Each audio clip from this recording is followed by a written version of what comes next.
दिनै गसाइगाव जिल्ला बर' थुनलाइ आफादनि 33थि खेब बोसोरारि जथुम्मा जानो थांगासिनो दङ। दिनै सेथि सान आरो बे सेथि सानावहाय जोङो जिल्ला आफादनिनो मोनसे थान्दै मेल लादों। बे थान्दै मेलाव जोंनिनो मानाव गेदेर मिरु बर' थुनलाइ आफादनि मानगोनां मुस्रि सहेन्द्रनाथ बसुमतारी बिथांखौ जोङो मेलनि बेखेवगिरि एबा थान्दै जथुमनि बेखेवगिरि हिसाबै बिथांखौ जों लेंहरनानै मोननो हादों। आरो बिथाङा दा बेखेवगिरि आलासि हिसाबै दासो गोबांथार गोनां खोथा, मोजां खोथा जोंनो फोरमायलांनो होबाय। जोङो जोबोद गोजोनदों बिथांनिफ्राय माखासे गोनां खोथाखौ मिथिनानै।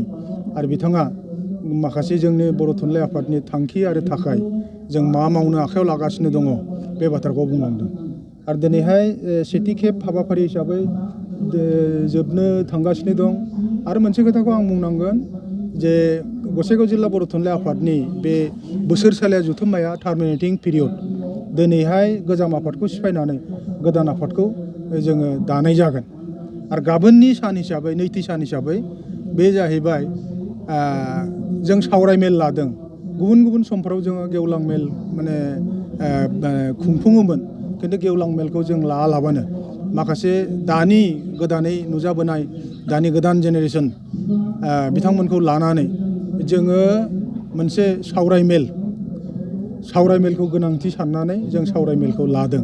आरो बे सावराय मेलावहाय आलासि हिसाबै मिरु बर' थुनलाइ आफादनि लेङाइ आफादगिरि मानाव गेदेर मानगोनां मुस्रि प्रसान्त बर' बिथांखौ जोङो आलासि हिसाबै कनसेन्ट मोननानै आरो बिथाङा जोंनो बाथ्रा हरनानै गाबोन नुजाफैगोन, बे सैथो आरो बे फैगोन। बेजों लोगोसे आगुनि गोबाव सम बर' थुनलाइ आफादाव हाबाफारि मावसोमबोनाय गोदोनि बारग' मानगोनां गाहाय नेहाथारि आरो लोगोसे बारग' लेङाइ आफादगिरि मुस्रि गपिनाथ बरगयारी साराबो कनसेन्ट हरनानै गाबोननि बे सावराय मेलावहाय नुजाफैगोन। बिथाङाबो बिबुंथि लाखिफैगोन। जों बे सानैखौ लोगो मोननानै जोबोद गोजोनदों। थुनलाइ आफादनि जानानै बिथांमोना गोबांथार थुनलाइनि बाथ्राखौनो सावरायगोन, जोंनो मिथिहोगोन, खोन्थागोन। आरो बेजों लोगोसे जोङो जोंनिनो दानि सराइबिल समस्तिनि मानगोनां EM मुस्रि मिथुनजय नार्जारियाबो जोंनि बे सावराय मेलखौ बराय बिबुंथि लाखिनानै मेलखौ जाफुंसार होगोन। बेजों लोगोसे आरोबाव बेखेव बिबुंथि लाखिगोन जोंनिनो दानि सोलोंथाइ बिफाननि EM मुस्रि रबिराम नार्जारियाबो फैनो खोथा होदों। आरो बिथाङा फैनानै जोंनि बे सावराय मेलखौ बेखेव बिबुंथि हिसाबै हाबाफारिखौ मावफुंना होफैगोन। जों बिनि सायावहाय गोजोननाय दङ। दा गाबोनसिमाव जोङो नैथि हाबाफारिखौ मावनो थांगासिनो दं।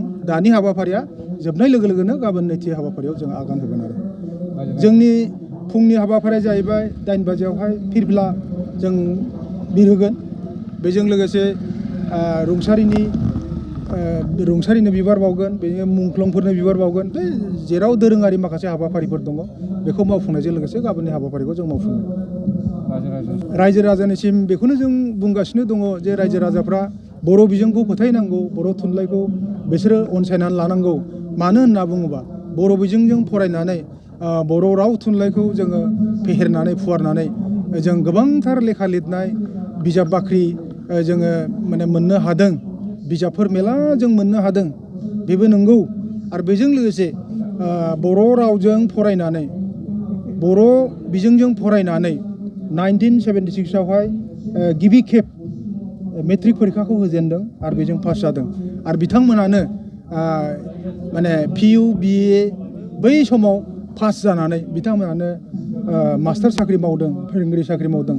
बिथांमोनानो साख्रि मावनानै बिसि फिसा फोथांनानै बर' राव थुनलाइखौ फेहेरनानै जोंखौहाय बयनिबो सिगाङाव सिनायथि होदों।